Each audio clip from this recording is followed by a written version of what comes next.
ने जो कहा वो टिकैत ज़मीनी लोग अब हैं।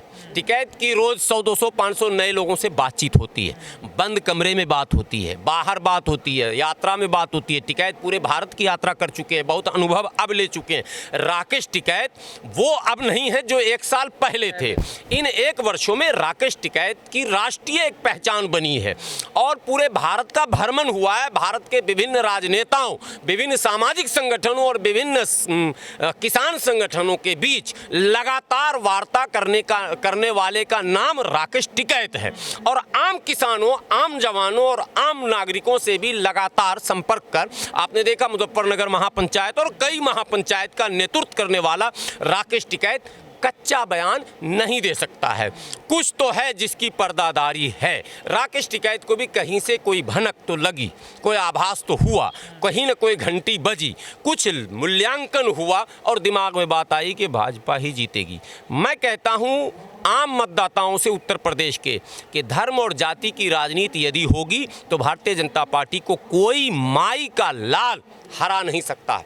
भारतीय जनता पार्टी को हराने के लिए रोजी रोटी, पढ़ाई लिखाई, दवाई, स्वास्थ्य, शिक्षा, सड़क, पानी, बिजली इत्यादि पर जब तक बहस नहीं शुरू होगी और राजनीति के सेंटर पर जब तक ये मुद्दे नहीं होंगे तब तक भारतीय जनता पार्टी को कोई राजनीति में चित नहीं कर सकता है। ये भनक आई कहाँ से राकेश टिकैत? राकेश टिकैत तो कहते हैं देश से उखाड़ना है बीजेपी को, और आप उत्तर प्रदेश की बात कर रहे हैं। इट इज इजी टू से बट डिफिकल्ट टू डू। पढ़े लिखे लोगों ने कहा है, कहना बहुत आसान है, उखाड़ फेंकेंगे। इतना आसान होता तो कब के कब बहुतों को उखाड़ कर फेंका जाता। जनता उखाड़ कर फेंक सकती है, कोई माई का लाल नेता। देखिए लालू यादव, अब एक बात चल गई तो मैं बोल दूं, लालू यादव वो नेता जिसकी सहानुभूति मत पूछिए। बस भारत में पिछड़ों के ज़ुबान में आवाज़ देने वाले या ना जाने क्या क्या बहुत सारे खिताब उनको मिले हुए हैं। गरीबों के मसीहा और फला जेल में रहने के बाद, बीमार होने के बाद, रिहा होने के बाद उपचुनाव में प्रचार में चले गए। जाना नहीं था, चले गए। लोगों को लगा कि लालू आ गए तो अब तो बेड़ा पार है और लालू ने कहा कि मैं विसर्जन करने आया हूं। किसका? नीतीश कुमार का। लेकिन जनता ने किसको दिया वोट? नीतीश कुमार को दिया। जनता से बड़ा कोई नहीं है, पहले समझिए जनता को। तो आप बोल रहे हैं हम मोदी को उखाड़ फेंकेंगे, योगी को कैसे उखाड़ फेंक दोगे? जनता उखाड़ेगी तब ना उखाड़ोगे। आपके बरबोलेपन से न किसी की सरकार जा रही है न किसी की सरकार आ रही है। गुना भाग बिल्कुल साफ है, 2 और 2 4 ही होगा, 5 नहीं होगा। तो नेताओं को लगता है कि जनता हमारे साथ है, नहीं भूल में है नहीं भूल। अब सच्चाई का पता चल गया राकेश टिकैत को कि जनता मेरे साथ भी नहीं है। वोट होते होते पोलराइजेशन होगा, ध्रुवीकरण होगा और जब ध्रुवीकरण होगा तो उसका लाभ भारतीय जनता पार्टी को मिलेगा। ये टिकैत जी को पता चल गया, इसलिए टिकैत साहब ने ये बयान दे दिया। अब मैं गणित बता देता हूँ, 2 और 2 4 होता, बच्चे को भी पता होना चाहिए, 5 नहीं हो सकता है। आपको पागलखाने भेज दिया जाएगा यदि आप जिद करेंगे कि 2 और 2 5 होता है। कांग्रेस की नेत्री श्रीमती प्रियंका गांधी बनारस की रैली में कहती हैं कि मैं उखाड़ कर फेंक दूंगी, देख लो मेरी भीड़। बहन जी अपनी रैली में कह रही हैं कि मैं उखाड़ कर फेंक दूंगी, भाजपा को मैं ही हरा सकती हूँ। अखिलेश यादव कह रहे हैं भाजपा को मैं ही हरा सकता हूँ। अब पिद्दी नहीं तो पिद्दी का शेर हुआ। हैदराबाद से आए हुए असदुद्दीन ओवैसी भी कह रहे हैं कि भाजपा को मैं ही हरा सकता हूँ। और एक नया गठबंधन बना है जिसका नाम है महागठबंधन। उसमें 42 छोटे छोटे दल हैं लगभग, और बढ़ गए होंगे, अब तक 42 हमने सुना था। वो कह रहा है कि हम उखाड़ कर फेंकेंगे। तो अगर 35-30% वोट भारतीय जनता पार्टी का फिक्स माना जाता है धर्म के नाम पर या फिर किसी वर्ग विशेष का, तो वो तो फिक्स है। 65-70% जो एंटी भाजपा वोट है उसमें बंटवारा इतना ज़्यादा है कि कहीं से भी भारतीय जनता पार्टी को हराता हुआ कोई दिख नहीं रहा है। जो भी है वो भाषण है। चुनाव परिणाम अभी ये मैं बता दूं कि यदि आज वोटिंग हो जाए इस उथल पुथल में तो योगी जी फिर उतनी ही सीट जीत कर आएंगे जितनी सीटें उन्होंने पहले जीती थी। हाँ, एक शर्त है, यदि इन वोटों का बंटवारा रुक जाए, जनता फैसला ले ले और नेता जो कहते हैं, जैसे बहन जी का कहना है एक वर्ग विशेष का वोट हमारा है, अब प्लस करने में वो लगे हैं, ब्राह्मण सम्मेलन, मुस्लिम सम्मेलन, दुनिया सम्मेलन। इसी तरह अखिलेश जी का दावा है कि एक खास जाति का वोट हमारा है, वो भी प्लस करने में लगे। जनता अगर माइनस प्लस से हट जाए और जनता तय कर ले बंगाल की तरह कि कांग्रेस जैसी बड़ी पार्टी को जीरो, 35 साल तक सत्ता के शिखर पर रहने वाले वामपंथियों को जीरो। समझ रहे हैं, विपक्ष के वोटों का जो बंटवारा है वही भारतीय जनता पार्टी की एक बड़ी ताकत है और कुछ भी नहीं है। और जब तक ये बिखरे रहेंगे या जनता बिखरी रहेगी, भाजपा को जीतने से कोई माई का लाल नहीं रोक सकता है। इसी आधार पे कह रही है कि BJP 300 plus 300 plus, yes, BJP 300 plus, मैं भी कह रहा हूं। और योगी जी को मुख्यमंत्री बनने से कोई नहीं रोक सकता है। और कैसे रोकेगा हमको बता दो, हमको समझा दो, मैं मान जाऊं। कौन रोक लेगा? अखिलेश यादव कैसे रोक लेंगे? बहन जी कैसे रोक लेंगी? प्रियंका गांधी कैसे रोक लेंगी? जयंत कैसे रोक लेंगे? ओवैसी कैसे रोक लेंगे? अरे राकेश टिकैत कैसे रोक लेंगे? मैं राकेश टिकैत से भी तो पूछ रहा हूं।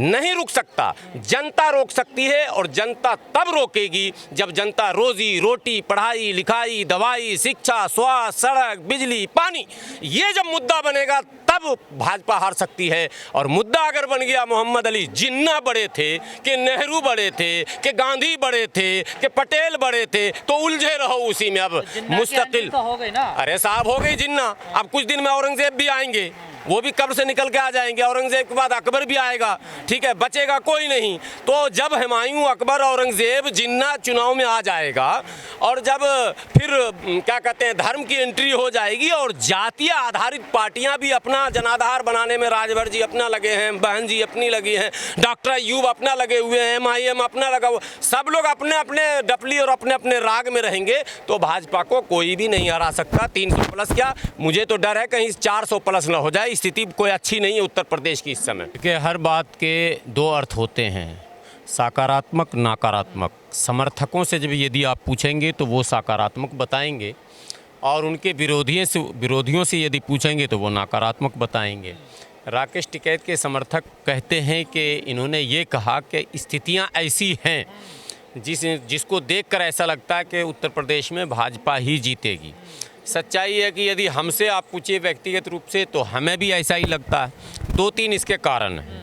एक कारण तो सामान्य है जो सभी लोग बोल भी लेते हैं, हालांकि उस पर कोई देश में जिस तरह का विरोध होना चाहिए था वो तो आज तक हुआ नहीं, जो EVM का मामला कहीं ना कहीं शंके के घेरे में तो है ही मामला थोड़ा बहुत, और समय समय पर कहीं ना कहीं वो दिखा भी है उसका असर। दूसरा जो सबसे बड़ा मामला है वो है पोलराइजेशन का, ध्रुवीकरण का। अब आप देखिए कि अखिलेश यादव ने एक बयान दे दिया कि जिन्ना, पटेल, नेहरू, गांधी इत्यादि इत्यादि तमाम नेता एक ही स्कूल के प्रोडक्ट हैं। सच्चाई यह है कि आपको हैरत होगी, भारत के लोग पता नहीं इतना कमज़ोर मैंने क्यों मेमोरी को कर चुके हैं कि जिन्ना भी बड़े लॉयर, नेहरू भी लॉयर, गांधी भी लॉयर, और ये जितने लीडर हैं ये सब के सब लॉयर हैं, यानी सब वकालत पढ़े हुए थे और सब इंग्लैंड में पढ़े। ये भी एक मैंने हैरत की बात है। तो अगर अखिलेश यादव ने ये बात कह दी तो कौन सी गलत बात कही कि सब एक ही स्कूल के प्रोडक्ट है। अब आपको एक बात, पहले अखिलेश वाला साफ कर दूं, फिर आ रहा हूँ राकेश टिकैत पर। अब आपको एक बात बताऊं कि भारतीय जनता पार्टी के बदकद्दावर नेता स्वर्गीय अटल बिहारी वाजपेयी जी के मंत्री में, विदेश मंत्री, मंत्रिमंडल में, उनकी सरकार में विदेश मंत्री, और राज्यसभा में भाजपा के विपक्ष के नेता, राज्यसभा के नेता जसवंत सिंह थे, वो भी स्वर्गीय हो चुके हैं। उन्होंने एक किताब लिखी जिसमें पार्टीशन का जिक्र किया और पार्टीशन के लिए जिम्मेदार कौन है इस पर उन्होंने फोकस किया। और उन्होंने लिखा कि जितना जिन्ना को बताया जाता है, किसने लिखा? भारतीय जनता पार्टी के नेता जसवंत सिंह, कद्दावर नेता, बल्कि यूं कहें कि उस समय के सेकंड लीडर, वाजपेयी जी के बाद सबसे ज्यादा पढ़े लिखे सम्मानित नेताओं में जसवंत सिंह का नाम आता था। वो विदेश मंत्री, जाहिर सी बात है कि एक बड़ा मंत्रिमंडल है, और राज्यसभा में भाजपा के नेता, ये भी एक बड़ा मामला है। वो लिखते हैं कि जितना जिन्ना जिम्मेदार है उतना ही नेहरू, पटेल, गांधी भी जिम्मेदार है। ये हो गई जसवंत सिंह की बात। अब मैं आपको दूसरी हिस्ट्री बता दूं। मौलाना अबुल कलाम आज़ाद अपनी किताब में लिखते हैं कि मैं पार्टीशन का विरोध कर रहा था ज़बरदस्त, मैं आ रहा हूँ टिकैती पे, बहुत ज़बरदस्त विरोध कर रहा था। किसी कीमत में मैं भारत को बंटता हुआ देखना नहीं चाहता था। मैंने यहाँ तक कह दिया था कि मैं इस्तीफा दे दूंगा कांग्रेस से यदि कांग्रेस ने पार्टीशन का समर्थन किया। और गांधी जी हमारे समर्थन में थे। कौन कह रहे हैं? मौलाना अबुल कलाम आज़ाद लिख रहे हैं कि गांधी जी हमारे समर्थन में थे। एक दिन मैं गांधी जी से मिलने पहुंचा तो अंदर सरदार पटेल गांधी जी से बात कर रहे थे और 1 घंटे तक मैं प्रतीक्षा किया। 1 घंटे तक गांधी जी की और पटेल जी की बात हुई और पटेल जी बाहर निकले और फिर मैं गांधी जी के पास गया तो गांधी जी के सुर भी बदले थे, स्वर भी बदले थे और हाव भाव भी बदले थे। और गांधी जी ने कहा अबुल कलाम आज़ाद को कि अरे छोड़ो, इन सब बातों में क्या रखा है, जो हो रहा है होने दो। मतलब समझ रहे हैं? मतलब बंटवारे का असल जिम्मेदार अब अगर इन हवालों को देखा जाए तो पटेल हो गए। आखिर गांधी जी को कौन सी पट्टी पढ़ाई पटेल ने? गांधी जी भी विरोधी थे, मौलाना आज़ाद भी विरोधी थे। ये उस समय की बात कर रहा हूँ। तो जब इतिहास को तटस्थ होकर, किनारे होकर यदि आप पढ़ेंगे तो आपको पता चलेगा कि राजनीति थी। दोनों को कुर्सी चाहिए था। जिन्ना को भी कुर्सी चाहिए था, नेहरू पटेल को भी कुर्सी चाहिए था। वो कुर्सी की लड़ाई ने देश को 2 हिस्से में बांट दिया। कुर्सी की इस लड़ाई ने उस समय के एक महान भारत को, एक अखंड भारत को, दुनिया की सबसे बड़ी आबादी को, दुनिया की शक्तिशाली होने वाले देश को, जो दुनिया का नेतृत्व करता होता, अगर मैंने बंटवारा ना होता तो उसको 2 टुकड़े में बांट दिया। सिर्फ और सिर्फ कुर्सी के कारण। कोई धर्म नहीं उसमें कारण था। धर्म एक बहाना था, कुर्सी निशाना था। आज योगी जी उसी बयान पर राजनीति इसलिए कर रहे हैं कि धर्म एक बहाना है, कुर्सी निशाना है। चाहे वो नेता कोई भी हो, पार्टी कोई भी हो, सबको कुर्सी प्यारी है। कोई मुसलमानों का तुष्टीकरण कर रहा है, कोई हिंदुओं का तुष्टीकरण कर रहा हो तो तुष्टीकरण रहा।